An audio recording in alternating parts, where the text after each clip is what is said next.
London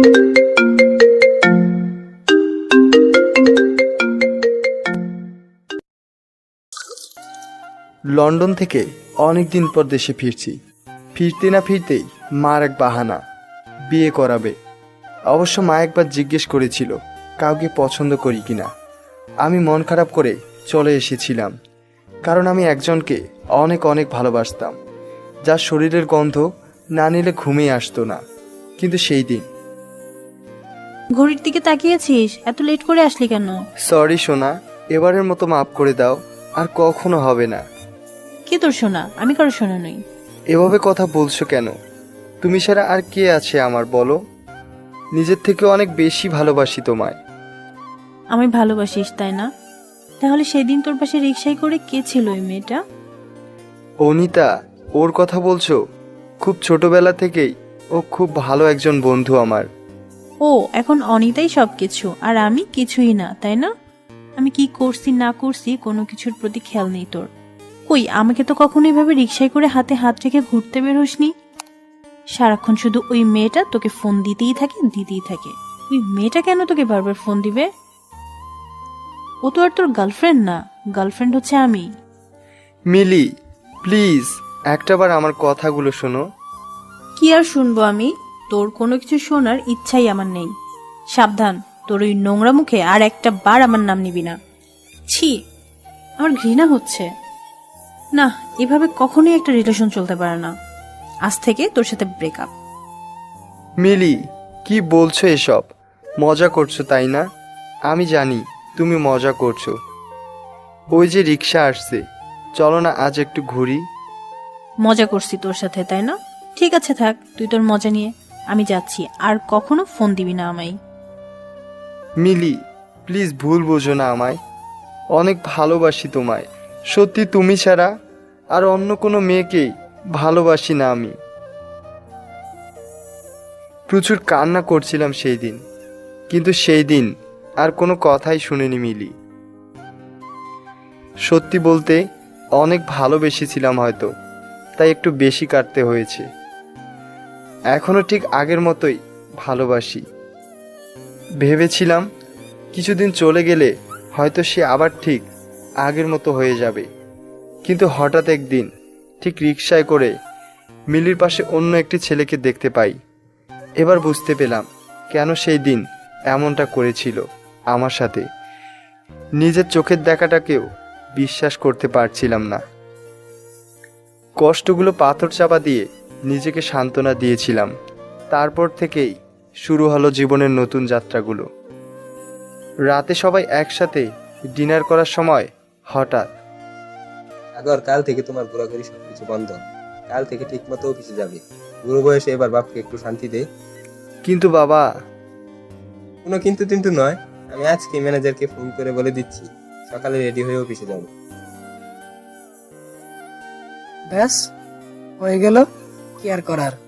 সকালবেলা ready হয়ে অফিসে চলে যায় সাগর। ড্রাইভার সুজা অফিসের সামনে গিয়ে গাড়ি দাঁড় করায়। দরজাটা খুলতেই সাগর দেখতে পায় ম্যানেজার সাহেব একগুচ্ছ ফুল নিয়ে দাঁড়িয়ে আছেন। আসসালামু আলাইকুম স্যার, কেমন আছেন স্যার? আলহামদুলিল্লাহ, বেশ ভালো আছি। ঠিক আছে স্যার, চলেন। ম্যানেজার সাহেব, অফিসে কাজ করেছে মোট 350 জন, কিন্তু একজনকে দেখছি না যে। মানে স্যার, একজন দুদিনের জন্য ছুটি নিয়েছিল, বাসায় কি জানি সমস্যা আছে, তাই কালকেই চলে আসবে স্যার। বুঝতে পেরেছি, কাল আসলে দেখা করতে বলিয়েন। এবার আপনি আসুন। পরদিন মেয়েটি অফিসে একটু লেট করে আসতেই ম্যানেজার এসে জারি দিতে শুরু করলো। প্রতিদিন অফিসে এত লেট হয় কেন তোমার? এবার থেকে লেট করে অফিসে আসলে চাকরি আর থাকবে না। অফিসের নতুন বস এসেছে, বস দেখা করতে বলেছে তোমাকে। তাড়াতাড়ি দেখা করে এসো, না হলে চাকরি যাবে। বলেন কি নতুন বস? যাও দেখা করে এসো। স্যার, আসবো? আসুন। সাগর এখনো মেয়েটির দিকে তাকায়নি, নিচের দিকে চেয়ে ফাইল চেক করছে। ও, আপনি তাহলে? মিলি, তুমি? সাগর, তুমি এই অফিসের মালিক? হ্যাঁ, এটা আমার অফিস। অনেক কাঁদিয়েছো, অনেক ভালোবাসতাম তোমায়। শুধু শুধু অন্য একটা ছেলের হাত ধরে চলে গিয়েছিলে, না হলে আজ সুন্দর একটা সংসার থাকতো আমাদের। স্যার বলুন, কেন ডেকেছেন? সাগর অবাক হয়ে তাকিয়ে থাকে। সে ভালোবাসার কথা বলছে আর মিলি তা এড়িয়ে যাচ্ছে। ও হ্যাঁ, শুনলাম অফিসে নাকি রোজ রোজ লেট করে আসো। দেখো, আমি ফাঁকিবাজি একদমই পছন্দ করি না। সরি স্যার, আর লেট হবে না, এবারের মতো মাফ করে দেন। ঠিক আছে, যাও। ও হ্যাঁ, আরেকটি কথা, জি স্যার বলুন। তোমার বয়ফ্রেন্ড কেমন আছে? জি স্যার ভালো আছে, আমাদের বিয়েও ঠিক হয়ে গেছে। ঠিক আছে, যাও। মিলি চলে যাবার পর সাগর বসে বসে মিলিকে নিয়ে ভাবতে থাকে। সেদিন একটু মন খারাপ নিয়ে বাড়ি ফিরে সাগর। রাতে ডিনার করার সময় সাগর, দুদিন তোমার অফিসে যেতে হবে না, আকাশের বিয়েতে যেতে হবে। কিন্তু বাবা, কোনো কথা নেই, যা বলছি তাই করো। আমি ম্যানেজারকে বলে দিয়েছি, অফিস সামলে নেবে।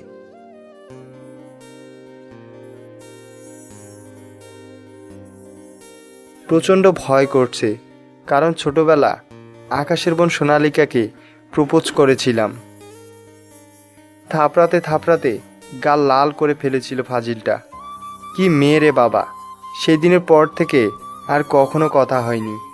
পরদিন সকালে রেডি হয়ে গাড়ি নিয়ে বাবা মার সাথে করে সোনালিকাদের বাড়িতে চলে গেলাম। গাড়ি থেকে নামছিই না, বসে আছি। কি হলো সাগর, গাড়ি থেকে নেমে আয়, ভিতরে যাবি না? মা, আসছি, যাও তুমি।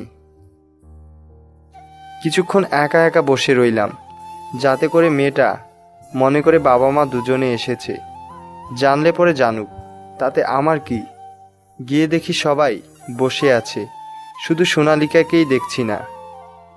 সাইটের সামনে তাকাতে থাকলাম, কোথাও দেখছি না। মনে হয় ঘরে বসে আছে। এমন সময় আন্টি বলতে লাগলো,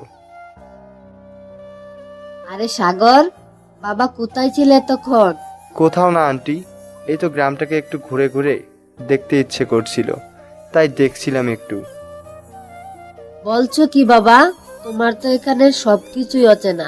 দাঁড়াও, আমি সোনালিকাকে বলে দিচ্ছি তোমাকে গ্রামটাকে একটু ঘুরিয়ে দেখানোর জন্য। সোনালিকা মা, এদিকে আই তো। আন্টির মুখ থেকে সোনালিকার ডাক শুনে 250 ভোল্টের একটা শক খেলাম। তাড়াতাড়ি করে চুলগুলো ঠিক করতে শুরু করে দিলাম। মনে মনে ওর ছবিটা আঁকতে থাকলাম। না জানি কত সুন্দর হয়েছে এমন সময়। মা, ডেকেছিলে আমায়? হ্যাঁ, ওই তো অনেকদিন পর সাগর এসেছে, গ্রামটাকে একটু ঘুরে দেখতে চায়। এখানে সবকিছুই তো ওর অচেনা। তুই একটু ওর সাথে করে ঘুরিয়ে ঘুরিয়ে গ্রামটা দেখিয়ে নিয়ে আই তো। কিন্তু মা।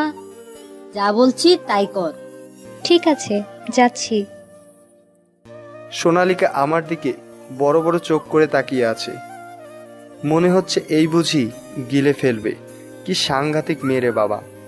আমিও ওর দিকে এক দৃষ্টিতে তাকিয়ে আছি। একটু রাগী হলেও দেখতে অনেক সুন্দরী। চোখ ফেলতেই ইচ্ছে করছে না। কি মিষ্টি মেয়ে রে বাবা! বলতে গেলে আগুন সুন্দরী। অবশ্য ছোটবেলা থেকেই অনেক সুন্দরী ছিল, আমিও ওর থেকে কম না। তবুও কেন জানি আমাকে একদমই সহ্য করতে পারে না। ছোটবেলা থেকেই ওকে পছন্দ করতাম, আর এখন তো পুরোটা জুড়েই ও। সোনালিকা আমার কাছে আসছে, কাছে থেকে আরো কাছে। এভাবে হাঁ করে তাকিয়ে না থেকে এবার আসুন। সোনালিকার কণ্ঠ শুনে আবারও 250 ভোল্টের একটা শক খেলাম। কি করে একটা মেয়ের এত মিষ্টি একটা কণ্ঠ হতে পারে? সোনালিকা এতক্ষণে পায়ে হেঁটেই চলছে। এই যে শোনো, পায়ে হেঁটে নয়, গাড়িতে ওঠো। আপনি এত খারাপ কেন বলুন তো? সেই দিন এতগুলো থাপ্পড় খেয়েও শিক্ষা হয়নি বুঝি? কি বলছো এসব? কিছুই তো বুঝতেছি না। ও, এখন বুঝতে পারছেন না কি বলছি, তাই না? আপনি তো আসলে দেখছি অনেক খারাপ। মার কাছে আমার কথা বলেছেন কেন? সুন্দরী মেয়ে দেখলেই ঘুরতে ইচ্ছে হয়, তাই না? কি আশ্চর্য! আমি কেন বলতে যাব তোমার কথা? আন্টি তো বলল তোমাকে সাথে করে নিয়ে যেতে। হয়েছে হয়েছে, থাক, এবার গাড়ি স্টার্ট করেন। সোনালিকার কথায় আমি কিছু মনে করিনি। ওই একটু এই রকমই। সোনালীকে আমার পাশেই সামনের সিটে বসেছে। কেন জানি নিজের মধ্যে রোমান্টিক একটা ভাব চলে আসছে। খুশিতে গাড়িটা স্টার্ট করতে গিয়ে হঠাৎ সোনালিকার হাতের উপর হাত পড়ে। পরবর্তী পর্বের জন্য অপেক্ষা করুন। যদি আমাদের গল্পটি ভালো লেগে থাকে তাহলে অবশ্যই আমাদের চ্যানেলটিতে সাবস্ক্রাইব করে নেবেন।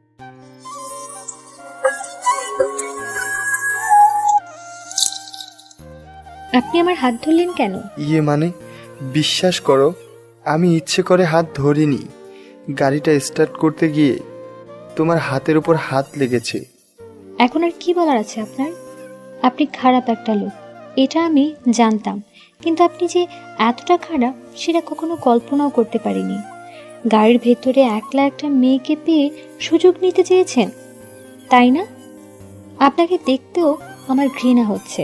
আমি চলে যাচ্ছি।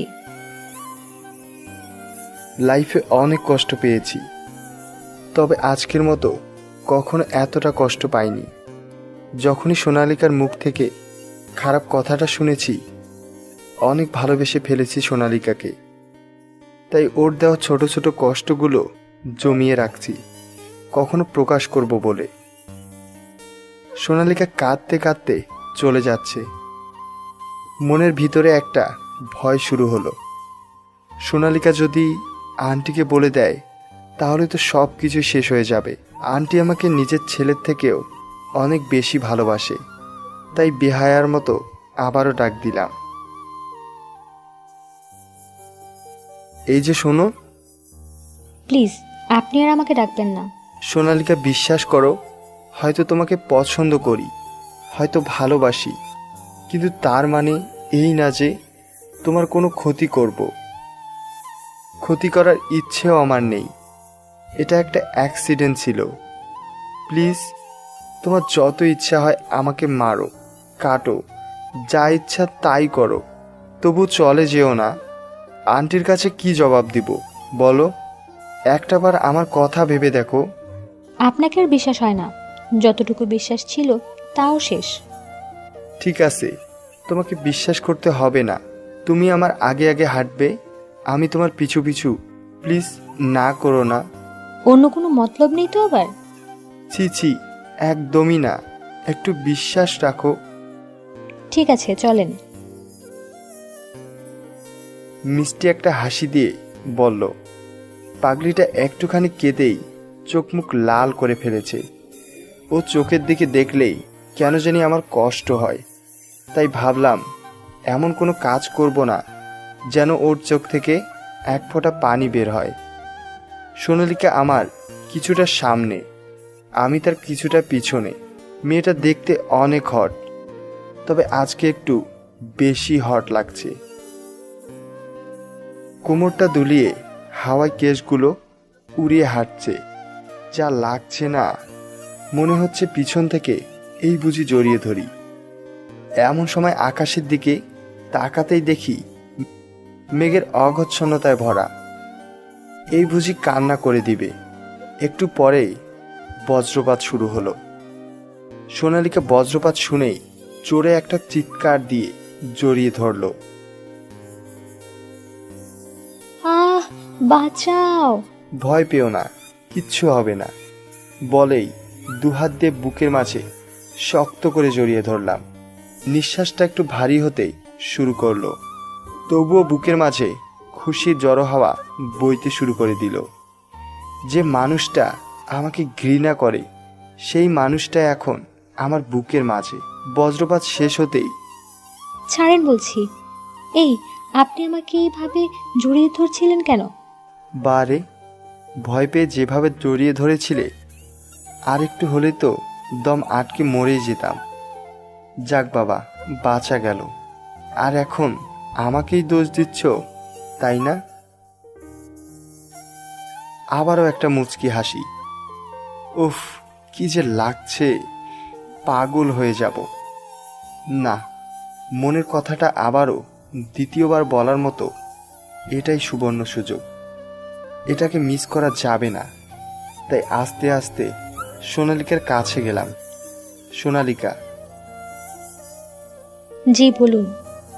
পরিবেশটা অনেক সুন্দর লাগছে, তাই না? হুম, আরো সুন্দর লাগতো যদি পাশে আপনি না থাকতেন। আমি কি তোমার কাছে এতটাই খারাপ? হুম, একটু নয়, অনেক বেশি খারাপ। সোনালিকার কথা শুনে থমকে গিয়ে মাটিতে বসে পড়লাম আমি। ভেবেছিলাম মনের কথাগুলো আবারও তুলে ধরব। কি লাভ, যেই মেয়েটা আমাকে দেখতেই পারে না সে ভালোবাসবে কি করে? মন খারাপ করে বসে আছি। সোনালিকে পিছন ফিরে না তাকিয়ে যেতেই থাকে। হঠাৎ পিছন ফিরে তাকিয়ে দেখে মন খারাপ করে বসে আছি। দৌড়ে আমার কাছে আসতেই জোরে একটা চিৎকারের শব্দ শুনতে পেলাম। আহ, দৌড়ে কাছে যেতেই দেখি পা থেকে অঝরে রক্ত পড়ছে। পায়ে কাঁটা ফুটেছে। পা থেকে কাঁটাটা টান দিয়ে খুলেই দুহাত দিয়ে কোলে তুলে নিলাম। তবে এখন কিছু বলছে না, শুধু অবালক দৃষ্টিতে তাকিয়ে আছে। কোনো রকম কোলে করে নিয়ে বাড়িতে পৌঁছালাম। এ কি বাবা সাগর, কি হয়েছে সোনালীকে? ও তেমন কিছু না আন্টি, হাঁটতে গিয়ে পায়ে কাঁটা ফুটেছে, এখন হাঁটতে পারছে না। আপনি কোনো চিন্তা করবেন না, মলম লাগিয়ে দিচ্ছি, সব ঠিক হয়ে যাবে। ঠিক আছে, যা ভালো বুঝো তাই করো। পাগলিটাকে ঘরে নিয়ে বিছানার উপর শুয়ে একটু ভালোবাসা দিয়ে মলম লাগিয়ে দিলাম। মুখের দিকে তাকিয়ে দেখি সে এখনো অপলক দৃষ্টিতে তাকিয়ে আছে। কোনো কিছু বলার আগেই ঘর হতে বের হতে লাগলাম। ঠিক এমন সময় পিছন থেকে একটা ডাক শুনতে পেলাম। সাগর, কেমন জানি থমকে গিয়ে পিছন ফিরে তাকালাম। কি ভেবেছেন কিছুই বলবো না আমি? মেয়ে দেখলেই জড়িয়ে ধরতে ইচ্ছা করে, তাই না? সুযোগ পেলাম আর অমনি কোলে উঠিয়ে নিলাম। আপনি এমন কেন বলুন তো? আপনার কি একটু লজ্জা করে না? দেখো, আমি কোনো সুযোগ নেইনি। তোমার পা থেকে অনেক রক্ত পড়ছিল, হাঁটতে পারবে না বলেই কোলে তুলে নিয়েছিলাম। এটাই যদি আমার অপরাধ হয়ে থাকে তাহলে যা শাস্তি দেবে তাই মাথা পেতে নেব। হয়েছে হয়েছে, থাক, আর শাস্তি পেতে হবে না। এবার আপনি আমার সামনে থেকে যান। সোনালিকার কথা শুনে মন খারাপ করে রুম থেকে বেরিয়েই আমার রুমে চলে আসলাম। সোনালিকা যত কিছুই বলুক না কেন, কষ্ট পেলেও তাতে কান দেই না। আমার বিশ্বাস ও একদিন ঠিকই আপন করে নিবে আমায়। রাতে খাবার টেবিলে সবাই একসাথে বসে আছি, শুধু সোনালিকাকে দেখছি না। কি হলো বাবা, সবাই খাচ্ছে, তুমি খাচ্ছ না যে? রান্না ভালো হয়নি বুঝি? না আন্টি, একদমই তা না, সব কিছুই ঠিক আছে। কিন্তু আন্টি, সোনালিকাকে যে দেখছি না। ওর পায়ে নাকি ব্যথাটা একটু বেড়ে গেছে, তাই রাতে খাবে না বলছে। বলেন কি আন্টি? ওই তো বিকাল থেকে কিছু মুখে দেয়নি। মেয়েটা কখন যে কি করে কিচ্ছু বুঝতে পারি না। মেয়েটাকে নিয়ে আর পারছি না। আন্টি, আপনি একদমই কোনো চিন্তা করবেন না, আমি দেখছি কি করা যায়। এই বলে খাবার প্লেটটা হাতে নিয়ে সোজা সোনালিকার রুমে চলে গেলাম। ভিতরে প্রবেশ করতেও অনেক ভয় লাগছে, না জানি আবার কি অপমান করে বসে, তাও আবার রাতের বেলা। ভয়ে ভয়ে ভিতরে প্রবেশ করতেই আপনার সাহস কি করে হয় পারমিশন ছাড়া রাতের বেলায় আমার রুমে আসার? দেখো, যদিও তোমার চোখে আমি অনেক খারাপ, তবুও বিশ্বাস করো আমি তোমার কোনো ক্ষতি করতে আসিনি। হ্যাঁ, আমি মানছি যে পারমিশন ছাড়া রাতের বেলা তোমার রুমে আসাটা ঠিক হয়নি। সরি, তার জন্য ক্ষমা চেয়ে নিচ্ছি। আপনার হাতে ওটা কি? বের করেন তো দেখি। আসলে খাবার টেবিলে সবাইকে দেখছি, শুধু তোমাকেই দেখছি না। আন্টি বলল যে তোমার পায়ে নাকি ব্যথা আরও বেড়ে গেছে, তাই রাতে নাকি খাবে না বলেছ। আমার জন্যই তো এতটা কষ্ট হচ্ছে তোমার। তোমাকে একা রেখে কি করে খাই বলো? বাহ, খুব দরদ দেখানো হচ্ছে, তাই না? এটা বলার জন্য আপনি রাতের বেলা একটা মেয়ে রুমে এসেছেন? আপনার কি কোনো কমন সেন্স নেই? তুমি যেমনটা ভাবছো তেমনটা নয় সোনালিকা। ঠিক আছে, তোমার যা ইচ্ছা তাই বলো। প্লিজ তবুও আজ আমার একটা রিকোয়েস্ট তোমাকে রাখতেই হবে। আপনার কোনো রিকোয়েস্ট আমি রাখতে পারবো না। আপনি এখন যান তো এখান থেকে। প্লিজ সোনালিকা, আমি জানি বিকাল থেকে কিচ্ছু মুখে দাওনি তুমি। এভাবে না খেয়ে শুয়ে পড়লে আন্টি কষ্ট পাবে। প্লিজ না করো না। তুমি শুধু হা করো, আমি নিজ হাতে তোমাকে খাইয়ে দিচ্ছি। আপনার কথা শুনে আমি অবাক হয়ে যাচ্ছি। কোন অধিকারে আপনি আমাকে জোর করছেন বলুন তো? তার থেকে আরো বেশি খুশি হব আপনি এখান থেকে চলে গেলে। এত দরদ দেখানোর কোনো প্রয়োজন মনে করি না। এতদিন সোনালিকার কোনো কথায় কষ্ট লাগেনি, কিন্তু আজ কেন জানি হৃৎপিণ্ডটা ব্যথা করছে। নিমিষে সব কিছু কেন জানি ঝাপসা হয়ে আসছে। মনে হচ্ছে এই বুঝি আকাশ ভেঙে মাথায় পড়বে। প্রচণ্ড কান্না করলাম সেই দিন। অবশেষে বাড়ি ফেরার সিদ্ধান্ত নিলাম। যেখানে সোনালিকা আমাকে দেখতেই পারে না সেখানে থেকেই বা কী লাভ। পরদিন সকালবেলা সব কিছু গুছিয়ে রেডি হয়ে গেলাম বাবা মাকে রেখে একাই বাড়ি ফেরার জন্য। এমন সময় সাগর, বাবা কোথাও যাচ্ছ নাকি? মানে না আন্টি। থাক, আর বলতে হবে না। শুনো, কাল তো আকাশের বিয়ে। সোনালিকার কিছুই কেনাকাটা করা হয়নি, সবাই অনেক ব্যস্ত আছে। তুমি একটু ওর সাথে গিয়ে শপিংটা করে নিয়ে আসো তো। কিন্তু আন্টি। আবার কিসের কিন্তু? আমি সোনালিকাকে বলে দিয়েছি তুমি ওর রুমে গিয়ে তাড়াতাড়ি রেডি হয়ে নিতে বলো। কি আর করার, শত অপমান সহ করার পরেও আবারও ভয়ে ভয়ে রুমের সামনে গেলাম। আসতে পারি? বাহ, মার কথা শুনে দেখছি একদম রেডি হয়ে চলে আসছেন। ঠিক আছে, ভেতরে আসুন। না মানে। থাক, আর মিথ্যে বলতে হবে না। একটু দাঁড়ান, আমি রেডি হয়ে আসছি। ঠিক আছে, আমি গাড়িতে ওয়েট করছি, তুমি এসো। কিছুক্ষণ পরে সোনালিকা এসে গাড়িতে পেছনে চিটে বসে। সাগর কিছু বলছে না, চুপ করে বসে আছে। এমন সময় সোনালিকা হঠাৎ করে বলতে লাগলো, হৃদয়, তুমি কোথায়? এই তো শপিং মলের সামনে দাঁড়িয়ে আছি, তুমি তাড়াতাড়ি চলে এসো। এই তো, আর একটু সময় অপেক্ষা করো, আমি এখনই চলে আসছি। ড্রাইভার, একটু তাড়াতাড়ি গাড়ি চালান। রাখছি কেমন? সোনালিকার কথা শুনে মনে হলো এই বুঝি আকাশ থেকে পড়লাম। জোরে একটা ব্রেক করে সঙ্গে সঙ্গে গাড়ি থামিয়ে দিলাম। কি হলো, গাড়ি থামালেন কেন? আমাকে কি বলে ডাকলে তুমি? প্লিজ কিছু মনে করবেন না, আমার বয়ফ্রেন্ড খুব রাগ করছিল, তাই বাধ্য হয়ে বলেছি। তুমি এক্ষুনি আমার গাড়ি থেকে নামো। ভুলে যাবেন না, আমাকে ওখানে পৌঁছে দেওয়ার দায়িত্বটা মা আপনাকে দিয়েছে। এখন আপনি বলেন, নেমে যাব? ঠিক আছে, নেমে যাচ্ছি। না না থাক, নামতে হবে না। বাসায় ফিরে কি জবাব দিব আন্টিকে? তাই চুপচাপ গাড়িটা স্টার্ট করে শপিং মলে চলে গেলাম। সোনালিকা গাড়ি থেকে নেমে দাঁড়িয়ে আছে। এমন সময়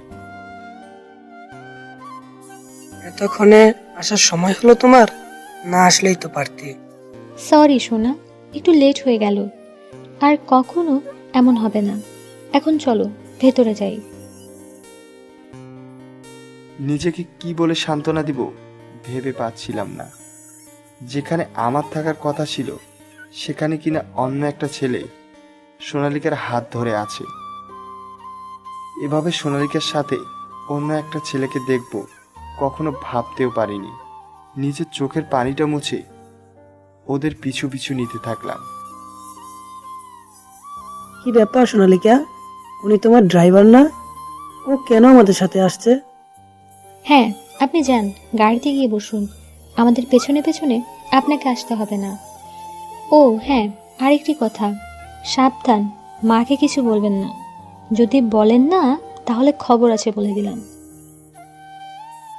সোনালিকার কথা শুনে মন খারাপ করে গাড়িতে গিয়ে বসে পড়লাম। এমন সময় আন্টির ফোন। হ্যালো সাগর, ঠিক মতো পৌঁছেছো তো বাবা? হ্যাঁ আন্টি, সব কিছু ঠিক আছে, আপনি কোনো চিন্তা করবেন না। বাবা, সোনালিকার ফোন অফ কেন? সে কখন থেকে ট্রাই করে যাচ্ছি, পাচ্ছি না। ফোনটা একটু ওর কাছে দাও তো। এই গল্পের পরের পর্বটি মিস না করতে চাইলে এখনই আমাদের চ্যানেলটি সাবস্ক্রাইব করে নিন। যারা অলরেডি সাবস্ক্রাইব করে পাশে আছেন তাদেরকে অসংখ্য ধন্যবাদ।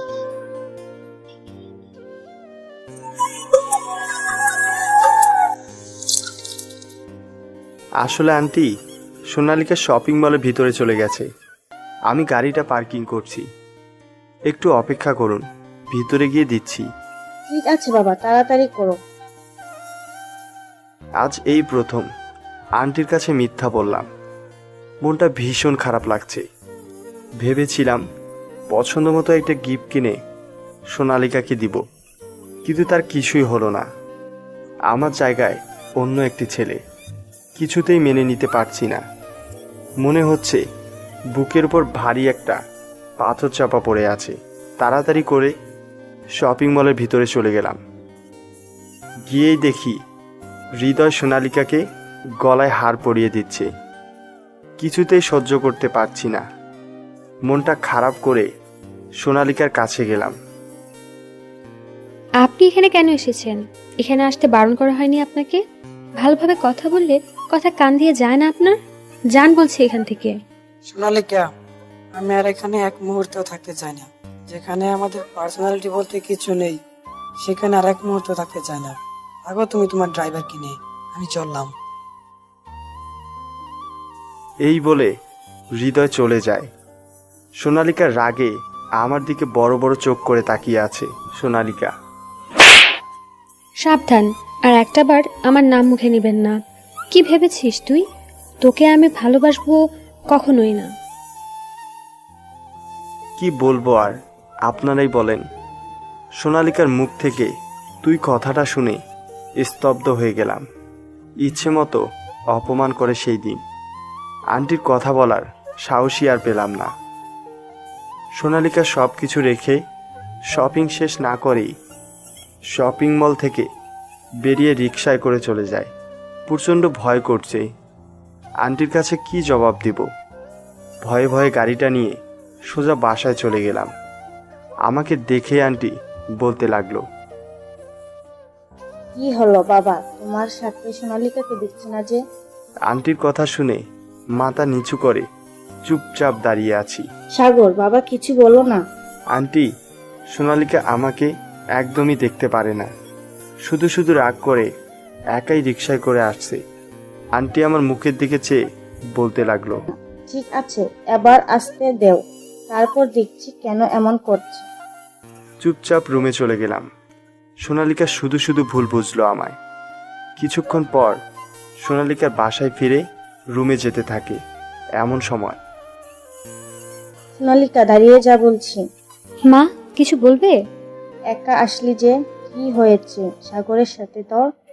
ও তেমন কিছু না মা, এমনিতেই ভালো লাগছিল না, তাই একা চলে আসলাম। শপিং কোথায় তোর? দেখছি না যে। প্লিজ মা, ভালো লাগছে না, একটু একা থাকতে দাও আমায়। আর একটাও প্রশ্ন করবে না। এই বলে সোনালিকা তার রুমে চলে যায়। নিজের কাছে কেন জানি নিজেকে খুব অপরাধী বলে মনে হচ্ছে। আমার জন্যই তো সোনালিকার শপিংটা করা হলো না। মনটা কেন জানি ছটফট করছে।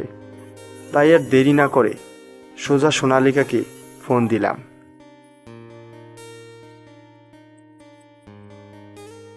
আপনি আমাকে কেন ফোন দিয়েছেন? Sonalika, I am sorry. আপনি কি এখন সরি বলার জন্য ফোন দিয়েছেন? না মানে, তো কেন ফোন করেছেন বলুন, শুনি। সোনালিকা, তোমার সাথে কিছু কথা বলতে চাই। ঠিক আছে, বলুন কি বলবেন। আর হ্যাঁ, কথাগুলো বলার পরে আর কখনো ফোন করবেন না আমায়। যদি রাজি থাকেন তাহলে শুনতে পারি। যাকে না দেখলে, যার কথা না শুনলে নিঃশ্বাসটাও নিতে অনেক কষ্ট হয়, সে কিনা বলছে তারই সাথে কথা না বলতে। ঠিক আছে, আমি রাজি। ঠিক আছে, বলুন কি বলতে চান। এভাবে না, কোনো এক নির্জন জায়গায় কথাটা বলতে চাই। হোয়াট? ভয় পেও না, একটু বিশ্বাস রাখো। ঠিক আছে, এটাই কিন্তু শেষ দেখা। হুম। দাঁড়ান, আমি রেডি হয়ে আসছি। আর একটি কথা, উফ, আবার কি কথা? রাগ উঠে যাচ্ছে কিন্তু। এটাই যেহেতু শেষ দেখা, তাই তোমাকে আমার পছন্দের সাজে দেখতে চাই। উফ, আপনি না, ঠিক আছে বলেন কি পরে আসবো। নীল একটা শাড়ি, কপালে কালো একটা টিপ পরে আসবে। এখন আবার আপনার জন্য নীল শাড়ি পাবো কোথায়? সেটা না হয় আমি ঠিক করে দিচ্ছি। মানে? তোমার টেবিলের সামনে যাও। হুম, আসছি। কিছু দেখতে পাচ্ছ? নীল একটা শাড়ি, কিন্তু এটা এখানে কিভাবে? সোনালিকা অবাক হয়ে যায়, পাশাপাশি আপনারাও। সোনালিকার নীল শাড়ি খুব পছন্দ ছিল, তাই সোনালিকা চলে আসার পর শাড়িটা কিনে খুব যত্ন করে টেবিলের ওপর রেখে এসেছিলাম। কিছুক্ষণ পর সোনালিকা রেডি হয়ে চলে আসে। সোনালিকা নিজ হাতে গাড়ির দরজাটা টান দিয়ে আমার পাশেই বসে। কি হলো, এভাবে হা করে তাকিয়েছেন কেন? গাড়ি স্টার্ট করেন। কথা বলার ভাষাও হারিয়ে ফেলেছি। মনে হচ্ছে আকাশ থেকে পড়ে এসে আমার পাশে বসে আছে। গাড়িটা স্টার্ট করেই নির্জন একটা জায়গায় চলে গেলাম। সোনালিকা গাড়ি থেকে নেমে দাঁড়িয়ে আছে। আস্তে আস্তে সোনালিকার সামনে গিয়ে হাঁটু দুটো মাটিতে ফেলে পিছন থেকে হাত বের করে সোজা এক গুচ্ছ ফুল বাড়িয়ে দিলাম। I love you. কি? সোনালিকা, বিশ্বাস করো, অনেক ভালোবাসি তোমায়। একটা মুহূর্তের জন্য যদি চোখের আড়াল হয়ে যাও, বিষণ্ণ হয়ে উঠি আমি। আমি তোমাকে অনেক ভালো রাখবো সোনালিকা, অনেক ভালোবাসবো তোমায়। শুধু একটাবার বলো ভালোবাসো আমায়। দেখে নিও, শরীরের এক ফোঁটা রক্ত থাকা পর্যন্ত কোনো কষ্টকে স্পর্শ করতে দিব না। শুধু একটাবার বলো, একটাবার। কি বলবো আপনাকে, ভাষা খুঁজে পাচ্ছি না। উঠে দাঁড়ান বলছি। তোমার যা ইচ্ছা হয় বলো, যত মারতে ইচ্ছা হয় মারো, তবু একটাবার বলো ভালোবাসো আমায়। প্লিজ সোনালিকা, অনেক বেশি ভালোবাসি তোমায়। আমি অবাক হয়ে যাচ্ছি, আপনার সাহস কি করে হয় আমাকে প্রপোজ করার? আয়নায় নিজের চেহারাটা দেখেছেন কখনো? আপনার সাথে কিছুতেই যায় না আমার। আমি আপনাকে একদমই ভালোবাসি না। আপনি খারাপ একটা লোক।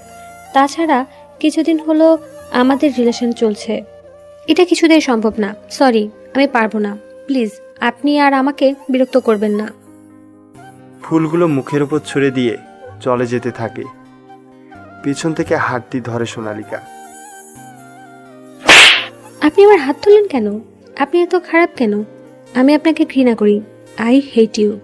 বাবা মা আপনাকে এই শিক্ষা দিয়েছে? ছি। ব্যাস, অনেক হয়েছে। আর একটাবার আমার বাবা মার নাম মুখেও আনবে না।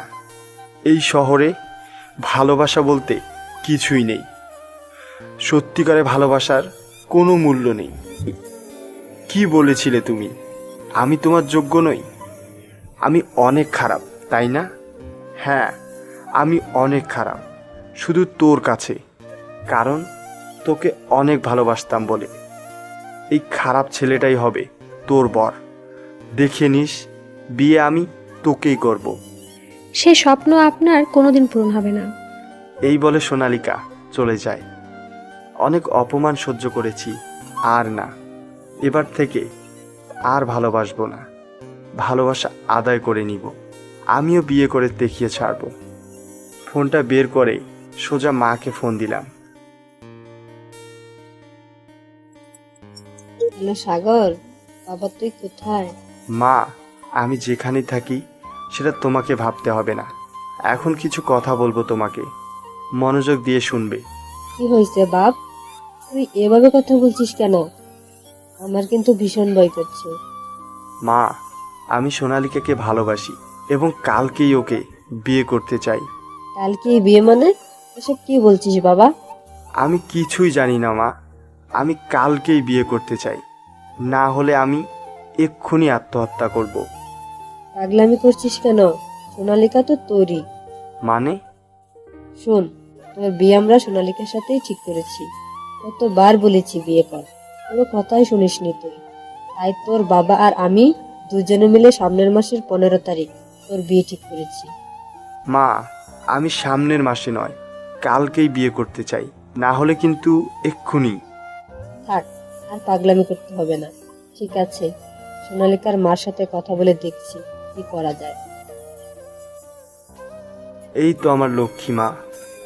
মনের ভিতর খুশির একটা ঝড়ো হাওয়া বইতে শুরু করে দিল। মনে হচ্ছে নিমিষেই যেন সব কষ্ট দূর হয়ে গেল। খুশিতে গাড়িটা স্টার্ট করে সোজা বাসায় চলে আসলাম। এতক্ষণে মা কথা বলে সব কিছু রেডি করে ফেলেছে। আকাশের বিয়ের সাথে কালই আমাদেরও বিয়ে। ভাবতেও পাচ্ছি না কিভাবে সব কিছু হুট করে হয়ে গেল। তবে সোনালিকা এখনো কিছুই জানতে পারিনি। রাতটা শেষ হতেই সকালবেলা আন্টি বলতে লাগলো, সোনালিকা, মা ঘুম থেকে তাড়াতাড়ি উঠ, আজ তোর বিয়ে, তাড়াতাড়ি রেডি হতে হবে। সকালটা হতে না হতেই শুরু করে দিলেন, তাই না? কিসের বিয়ে? কার বিয়ে? পাগল হয়ে গেছেন নাকি মা? ইস, যাও তো, ঘুমোতে দাও, মজা করো না। শুন, আমি জানি তোকে বিয়ে কথা বললে কখনোই রাজি হবি না, তাই তোকে কিছু না বলে সাগরের সাথে বিয়ে ঠিক করেছি। কি? এই বিয়ে আমি কোনোদিনই মেনে নিতে পারবো না।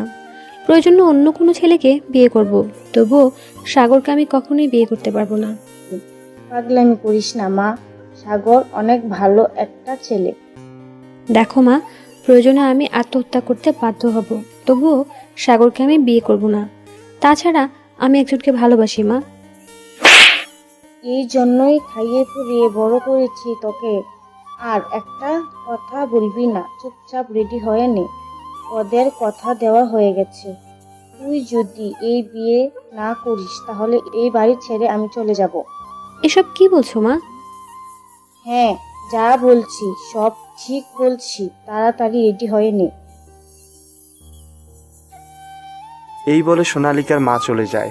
সোনালিকা তার মার কথা চিন্তা করে বিয়েতে রাজি হয়ে যায়। ওইদিকে দুমদাম করে আকাশের বিয়ে চলছে। কিছুক্ষণ পর সোনালিকাকেও সবাই মিলে সাজিয়ে দিচ্ছে। আমি অবশ্য অনেক আগে থেকেই রেডি হয়ে বসে আছি। বিয়ে শেষে সোনালিকাকে সাথে করে বাসায় নিয়ে চলে আসলাম। মা সোনালিকাকে বরণ করে ঘরে তুলে নেয়। অবশ্য বন্ধুদেরকে আগেই ফোন করে বলে দিয়েছিলাম বাসর ঘরটা সাজানোর জন্য। রাতের বেলা বাসর ঘরে যাওয়ার জন্য রেডি হয়ে গেলাম। সোনালিকার সাথে আজ আমার বাসর রাত। ভাবতেই কেমন জানি অবাক লাগছে। খুশিতে ঘরের ভিতরে প্রবেশ করলাম। বিয়েটা এত তাড়াতাড়ি হয়েছে যে এখন পর্যন্ত সোনালিকা বধূ সাজা মুখখানি ভালো করেই দেখা হয়নি। টেবিলে রাখা দুধটুকু খেয়ে সোনালিকার কাছে গেলাম। সোনালিকা বধূ সেজে ঘোমটা দিয়ে বসে আছে। ঘোমটা সরানোর জন্য হাতটা বাড়ালাম, এমন সময় সাবধান, আপনি আমার কাছে আসবেন না। হাই ভোল্টেজের একটা শক খেলাম। ঠিক তখনই সোনালিকার দেওয়া অপমানের কথা মনে পড়ে যায়। রাগে আবারও কাছে গেলাম। প্লিজ, আপনি আমার কোনো ক্ষতি করবেন না। আপনাকে স্বামী হিসেবে কখনোই মেনে নিতে পারবো না আমি। হৃদয়কে ছাড়া আর কাউকে ভালোবাসতে পারবো না আমি। মার কথায় এই বিয়েতে রাজি হয়েছি। আমি ডিভোর্স চাই। কথাটা শুনেই মাথায় রক্ত উঠে গেল। বাসর রাতেই ডিভোর্স? ভেবেছিলাম বিয়ের পরে সব ঠিক হয়ে যাবে, কিন্তু এখন দেখছি সব কিছু তার উল্টো। তবুও হাল ছাড়ছি না। স্বামীর অধিকার জোর করে আদায় করে নিব। তাই রাগে সোনালিকার কাছে গিয়ে সোনালিকাকে জড়িয়ে ধরলাম। আহ, কি করছেন এসব? প্লিজ ছাড়েন বলছি। পরবর্তী পর্বের জন্য অপেক্ষা করুন। পরবর্তী পর্বটা খুব শীঘ্রই পেয়ে যাবেন। যারা সাবস্ক্রাইব করে পাশে আছেন তাদেরকে অসংখ্য ধন্যবাদ। যারা এখনো সাবস্ক্রাইব করেননি তারা অবশ্যই এখনই সাবস্ক্রাইব করে নেবেন।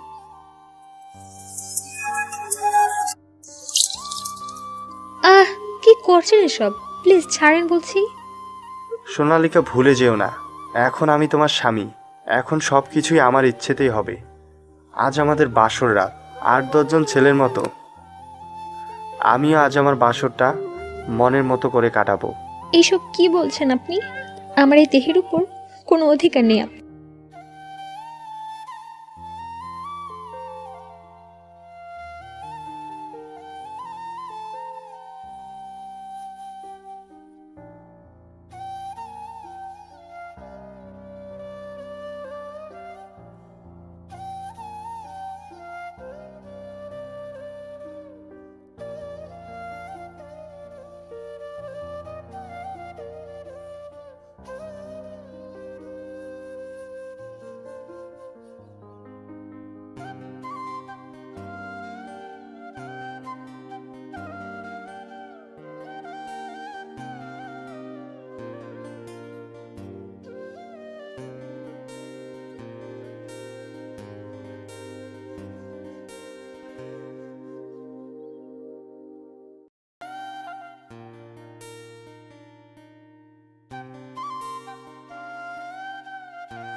এইভাবেই দাঁড়িয়ে থাকবো নাকি এখন একটু জড়িয়ে ধরবা?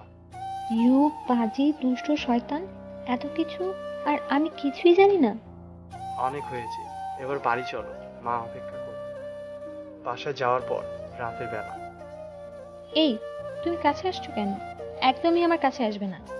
বিয়ে হয়েছে সেই কবে, এখনো বাসরটাই হলো না। একদম চুপ, খেলা হবে। ছাড়ো পাজি, সবাই দেখছে তো। এই রুমের ভিতরে মানুষ কোথায় পেলে? কেন, যারা ভিডিওটা দেখছে? স্যার, আপনারা না বাসরটাও করতে দিলেন না। এরপর থেকেই শুরু হলো আমাদের ভালোবাসার গল্প কাহিনী। গল্পটা কেমন লাগলো জানাতে একদমই ভুল করবেন না। আর হ্যাঁ, ভিডিওটি ভালো লাগলে একটা লাইক দিয়ে যাবেন, শেয়ার তো অবশ্যই করবেন। পরবর্তী গল্পগুলো পেতে অবশ্যই সাবস্ক্রাইব করে নেবেন। ধন্যবাদ সবাইকে।